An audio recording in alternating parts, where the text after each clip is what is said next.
Science और हिंदी संबंधी tutorial video प्राप्त करने के लिए दाएं दिए जाने वाले बेल आइकन को दबाइए, जिसके तहत आपको इन विषयों पर सीख दी जाएगी।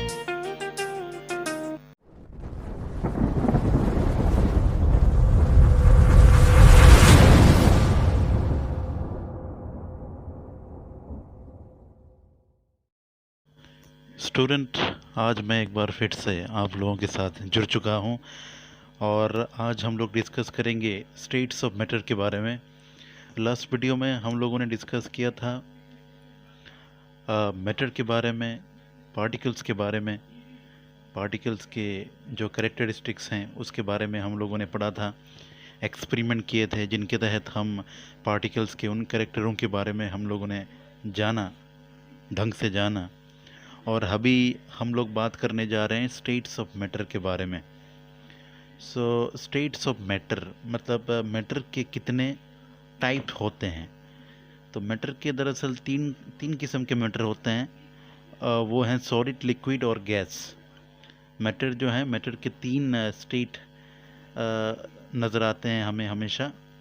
वो हैं सॉलिड, लिक्विड और गैस। अभी अगर हम ध्यान से देखेंगे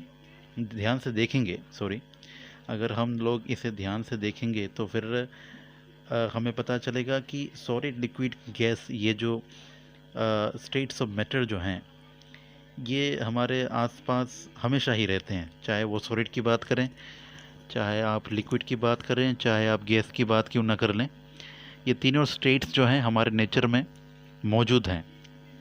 तो सबसे पहले बात करते हैं हम सॉलिड के बारे में। सॉलिड दरअसल है क्या, सॉलिड में कौन कौन से कैरेक्टर हैं। तो सॉलिड जो है वो उसका हमेशा डेफिनेट शेप होता है। सॉलिड हैज़ डेफिनेट शेप, ठीक है। फिर सॉलिड के बारे में और बात है कि सॉलिड जो है, सॉलिड का डिस्टिंक्ट बाउंड्रीज होता है। सॉलिड का जो है एक बाउंड्री होता है। तीसरा है रिजिड, चौथा है इनकॉम्प्रिहेंसिबल और पांचवा है डेफिनेट वॉल्यूम। तो solid has definite shape, solid has distinct boundaries, it has rigid. चौथा है इट इज़ इनकॉम्प्रेसिबल, क्योंकि इसका मतलब है हम इसे दबा नहीं सकते। और पांचवा है डेफिनेट वॉल्यूम, इसके निश्चित आयतन होते हैं, ठीक है। ये है सॉलिड के कैरेक्टरिस्टिक्स। अभी अगर हम लोग लिक्विड के बारे में बात करें तो फिर लिक्विड का कोई डेफिनेट शेप नहीं होता, उसका कोई डेफिनेट बाउंड्री नहीं होता है। लिक्विड जो है वो हमेशा फ्लूइडिटी के ऊपर डिपेंड करता है। लिक्विड हमेशा फ्लूइडिटी के ऊपर डिपेंड करता है, मतलब बहाव के ऊपर डिपेंड करता है हमेशा लिक्विड।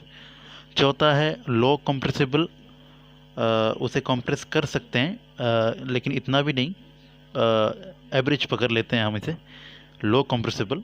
और पांचवा है डेफिनेट वॉल्यूम। तो ये है लिक्विड का कैरेक्टरिस्टिक्स। अभी अगर हम लोग बात करें गैस का, तो गैस का भी कोई डेफिनेट शेप नहीं होता, उसका भी कोई डेफिनेट बाउंड्री नहीं होता है। गैस का फ्लूइडिटी होता है, बहाव होता है गैस का भी। चौथा है हाई कंप्रेसिबल, इसे हम लोग कंप्रेस कर सकते हैं आसानी से। गैस को हम लोग आसानी से कंप्रेस करते हैं, क्योंकि देखिए बैलून जो होता है, बैलून के अंदर हम लोग गैस भरते हैं, तो बैलून को हम लोग आसानी से दबा सकते हैं। इसका मतलब गैस को हम लोग कंप्रेस कर सकते हैं आसानी से, और इसका कोई डेफिनेट वॉल्यूम भी नहीं होता। तो ये है स्टेट्स ऑफ मैटर और ये हैं उनके कैरेक्टरिस्टिक्स। सॉलिड कह लो, लिक्विड कह लो और गैस, ये तीनों स्टेट्स ऑफ मैटर के कैरेक्टरिस्टिक्स हमने अभी पढ़े। Now it's about change of state of matter. So change of state of matter is depending upon the changing of temperature, and it is depending upon the changing of pressure as well. तो यहाँ पे हम लोग देख सकते हैं, यहाँ आप अपने मोबाइल की स्क्रीन में देख सकते हैं, यहाँ पे लिखा हुआ है कि by heating a solid matter it can convert itself to a liquid, and by heating a liquid matter it can convert itself to a gas like ice. इसीलिए जब हम लोग आइस को कन्वर्ट करना शुरू करते हैं, यानी जब हम लोग आइस को गर्म करना प्रारंभ करते हैं, तो फिर वो आइस जो है एक सॉलिड सब्सटेंस होता है, कठोर सब्सटेंस होता है, वो अपने आप को जो है लिक्विड सब्सटेंस में तब्दील कर लेता है। और जब वो सब्सटेंस लिक्विड में तब्दील हो जाता है तब हम उसे गर्म करते हैं। जब हम लोग उसे गर्म कर लेते हैं तब वो जो है गैसियस सब्सटेंस में कन्वर्ट हो जाता है। तो यहाँ पे साफ तरीके से हम इसके करेक्टर को समझ सकते हैं कि by heating a solid matter it can convert itself to a liquid, and by heating a liquid matter it can convert itself to a gas.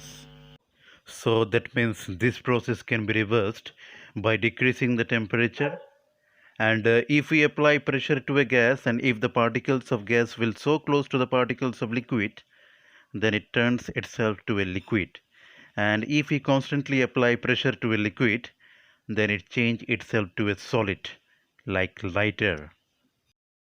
अभी यहाँ पे दर्शाया गया है मेल्टिंग पॉइंट के बारे में।